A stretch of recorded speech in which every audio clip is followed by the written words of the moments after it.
Here's the thing about money advice on the internet, 90% of it is telling you to think positive and visualize your dream life. And look, nobody's here to crush your vision board. But there is a very specific set of mental habits that actually build wealth, and they have nothing to do with your morning routine or your manifestation journal. They're less sexy. They're more like mental math that runs in the background of every financial decision a wealthy person makes, automatically, without even trying. And broke people? These thought patterns basically never fire. That gap, that mental gap, is exactly why the financial gap keeps growing. Stick around. This one's worth your full attention. Let's break it down, category by category. The first mental habit, opportunity cost. Every time a wealthy person considers spending money, there's a quiet question running underneath: what else could this dollar be doing? Not in a guilt trip kind of way, more like a habit of curiosity. They're not consciously doing math every single time, but the filter is always on. Here's a real example. Say you're thinking about upgrading your seat on a flight from coach to first class for $400. That's not a $400 decision. If that $400 had gone into an S&P 500 index fund at an average 9% annual return, 20 years from now it would be worth nearly $2,200. So the real question is lying flat on a 5-hour flight worth $2,200 to you? Maybe. But knowing the real price changes the decision. Now, and this part matters, people with empty bank accounts almost never think this way. And that's not because they are bad with money. It's because the calculation is useless when you have nothing to invest. If your only other option for that $400 is paying a utility bill, there's no opportunity cost to calculate. The habit becomes practical only once you have something to actually deploy. But here's the wild part. Wealthy people who started from nothing say they built this habit before they had real money. They were running the mental calculation on $20 purchases when they had nothing in savings. The habit came first. The wealth followed. Second mental habit, the asset versus liability filter. Wealthy people run almost every major purchase through a very specific question. Is this thing going to produce value for me over time, or consume it? A car is not an asset. It loses 20% of its value the moment you drive it off the lot, then keeps bleeding through insurance, gas, and repairs. A house is not automatically an asset either. If your monthly mortgage, property taxes, maintenance, and insurance total more than you'd pay renting something comparable, you're holding a liability, even if the market's going up. But a skill that makes you more hireable? That's an asset. A side hustle that generates $800 a month while you sleep? That's an asset. An MBA from a school whose graduates get a 40% salary bump? Asset. An MBA that puts you $120,000 in debt for a credential nobody in your field cares about? Liability. The difference between wealthy thinking and broke thinking here isn't income level, it's the mental filter being active at all. Most financial education stops at income minus expenses. Wealthy thinking goes one level deeper. Is what I'm acquiring going to work for me or against me in the long run? Third mental habit, and this is the one people find most uncomfortable, applying the time value of money to everyday spending decisions, not just in theory, but in your gut. Everyone's heard the compound interest speech. But hearing it and feeling it are two different things. Wealthy people feel it. When they see a $250 a month car payment, they're not just seeing $250. They're seeing the $38,000 in investment growth they're foregoing over 10 years if that money never gets invested.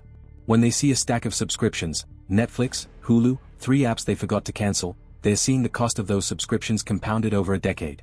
People in financial stress almost never run this math. And that's not a character flaw, it's actually your brain protecting you. Running the long-term cost calculation on every purchase when you have no savings is just demoralizing.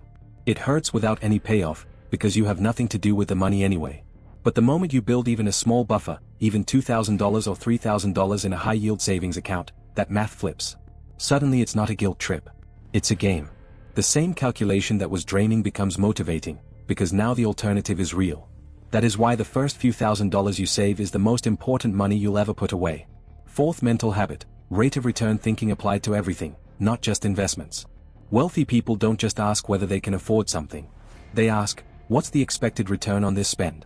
A $4,000 online coding bootcamp that gets you a job paying $30,000 more per year isn't a $4,000 expense.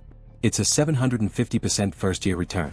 A $150 a month gym membership that keeps you sharp, focused, and sharp enough to perform better at work probably pays for itself 5 times over. The guy who drops $2,500 on a ticket to a niche industry conference and leaves with 3 new clients worth $60,000 didn't waste $2,500, he made a 24x return. This thinking requires 2 things that are hard when you're financially stressed: the ability to spend now and wait for the return, and the mental bandwidth to run the projection. When you're in survival mode, the future is too uncertain to trust.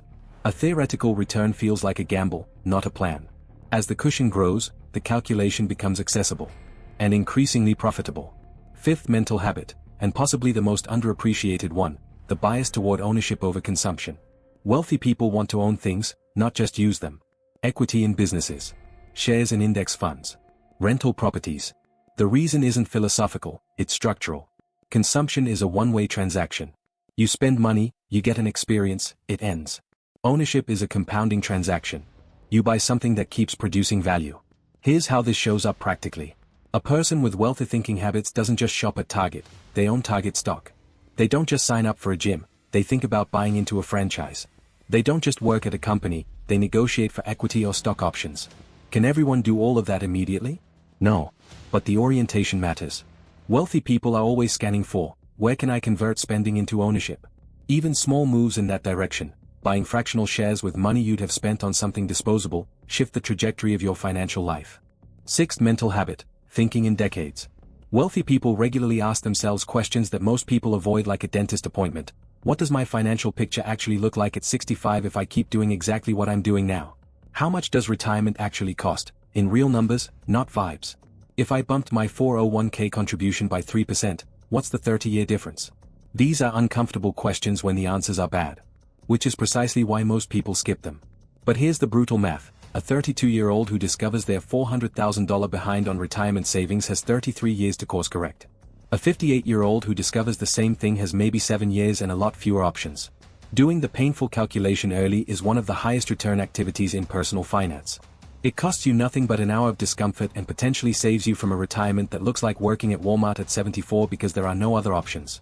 Seventh mental habit, and the one that ties everything else together, treating money as a system, not a series of events. Broke financial thinking is episodic. Paycheck hits, bills go out, and whatever's left gets spent or saved depending on how you feel that week. Every decision gets made from scratch, under whatever emotional weather you're experiencing at the time. That's exhausting, and it produces wildly inconsistent results. Wealthy financial thinking is architectural. The decisions get made once, at the system level, and then they execute automatically. 20% goes to index funds the moment the paycheck lands. Bills are on autopay. Spending money lives in a separate account so you can't accidentally dip into savings. The system runs whether you're stressed, distracted, or just had the worst week of your life. This matters enormously because willpower is not a reliable financial strategy. It runs out. Systems don't. A wealthy person sets up their financial system in a single evening and gets the benefit of that decision every month for 40 years. That one evening of designating accounts, turning on auto transfers, and setting contribution targets is worth more than any number of motivational videos about mindset. So how do you start thinking this way when you don't have the wealth that makes it feel natural? You build the habits in sequence. Start with opportunity cost. Just ask yourself, what else could this money do? For any discretionary purchase over $50. Not as self-punishment. As curiosity does. You're training a muscle. Then add asset versus liability filtering on major decisions. Then, once you've got a small savings buffer, start running the time value math on purchases. The remaining habits, rate of return, ownership, long horizon planning, and systems, develop more naturally as the financial floor rises and the cognitive bandwidth opens up. The biggest lie in personal finance is that wealthy people think differently because they have money. The truth is closer to the opposite. They have money because they practiced thinking differently before they had it. Build the habit first. The money follows the thought.